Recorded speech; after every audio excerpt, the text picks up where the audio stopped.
Halo semuanya, selamat datang kembali di channel YouTube Sesama Keluarga.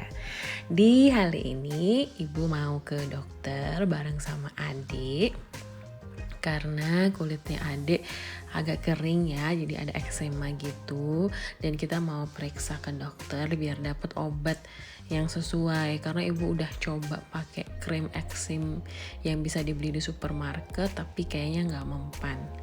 Nah, sambil jalan ini dokternya nggak terlalu jauh ya, sekitar 1 kilometer atau 20 menit.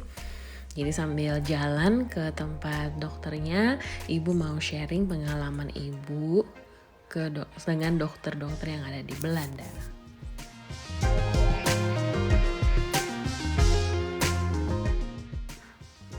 Ada beberapa hal yang ibu suka tentang pelayanan kesehatan di Belanda.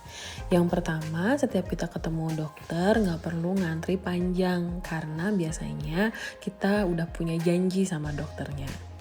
Cara bikin janjinya bisa via telepon, terus kita ngobrol sama asistennya ngejelasin apa gejala yang dialami, terus nanti asistennya bakal menentukan apakah kita perlu ketemu dengan dokter atau cukup perawatan di rumah aja.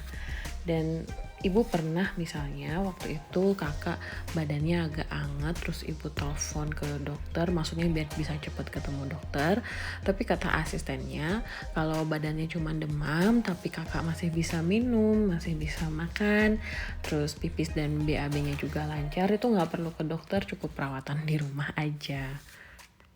Terus kalau udah punya janji itu harus datang tepat waktu. Bahkan telat 10 menit aja itu kita harus bikin janji ulang. Jadi biasanya buat jaga-jaga ibu mastiin biar bisa nyampe 15 menit lebih awal. Hal yang kedua yang ibu suka juga karena sebagian besar layanan kesehatan itu ditanggung oleh asuransi. Jadi setahu ibu, asuransi di Belanda itu sifatnya semuanya swasta, tapi pemerintah membuat kebijakan terkait sama tarif asuransi basic dan apa aja yang di-cover dalam asuransi basic itu. Nah biasanya tiap ke dokter, ibu pasti akan mastiin dulu, ini ditanggung asuransi apa enggak. Pengalaman ibu, sebagian besar sih ditanggung semua ya, hanya ada beberapa yang kita perlu bayar sendiri. Misalnya waktu ibu hamil, melahirkan itu semua ditanggung oleh asuransi. Bahkan program hamil seperti bayi tabung atau IVF juga ditanggung oleh asuransi loh. Jadi ibu bersyukur banget kemarin pas ibu hamil dan juga melahirkan, itu ibu gak perlu mikir tentang biaya tiap mau konseling ke bidan, ke dokter, ataupun pas melahirkan di rumah sakit.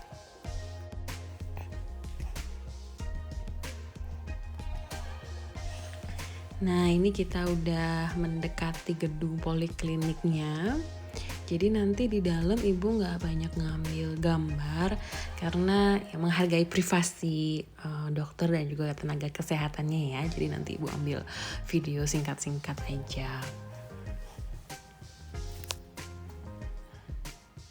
Karena situasi pandemi, jadi walaupun restoran udah buka dan ke supermarket juga udah nggak perlu pakai masker, tapi kalau tiap mau ke poliklinik itu masih wajib pakai masker, cuci tangan atau pakai hand sanitizer.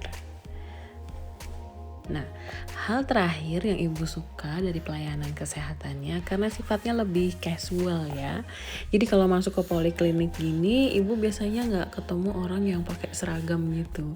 Jadi rata-rata mereka semua kerjanya ya pakai baju-baju casual aja. Bahkan ibu ketemu dokternya pakai celana jeans, pakai baju kaos gitu, biasa aja. Nah ini udah selesai ketemu dokter, terus kita mau nembus obat di apotik. Dan di sini sistemnya double checking. Jadi resep kita itu dicek minimal oleh 2 apoteker supaya meminimalisir human error. Ini dia obat hasil rekomendasi dokter. Nah yang krem eksim itu ditanggung full oleh asuransi, sementara yang plester ibu beli sendiri. Mohon doanya semoga Ade cepat sembuh dan sehat-sehat selalu. Terima kasih sudah menemani Ibu jalan-jalan dan semoga ada informasi yang bermanfaat. Sampai jumpa di episode berikutnya.